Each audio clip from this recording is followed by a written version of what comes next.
Que ressent-on en cas de reflux? Le principal symptôme du reflux gastro-œsophagien est la brûlure d'estomac. Cette brûlure, qui est une sensation de cuisson douloureuse, qui est localisée derrière le sternum, mais qui peut se déplacer jusque vers le fond de la gorge. La douleur pourra durer pendant 2 heures et va empirer quand la personne qui en est touchée va manger, s'allonger ou se pencher. Étant donné que les brûlures d'estomac et la crise cardiaque ont parfois, bien sûr, des symptômes semblables, il importe de savoir reconnaître ce qui va les distinguer. Lorsqu'il s'agit d'une crise cardiaque, la douleur à type de brûlure se déplace progressivement en direction de l'extrémité du bras gauche ou des 2 bras, bien sûr.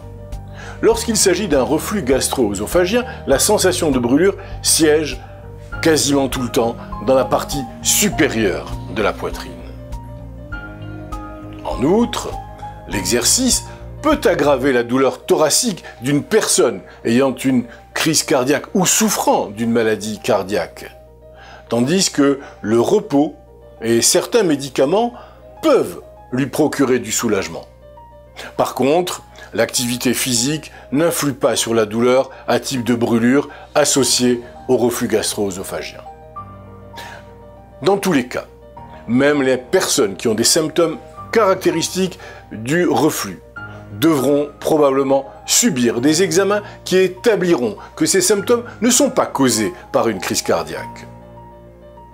Parmi les autres symptômes les plus fréquents du reflux gastro-œsophagien, on retrouve la régurgitation, c'est-à-dire quand un aliment ou un liquide avalé remonte jusqu'à la gorge ou dans la bouche, avec un goût aigre ou amer dans la gorge ou dans l'arrière-bouche, et une surproduction de salive, mais également des renvois ou bien un estomac dérangé ou même des vomissements.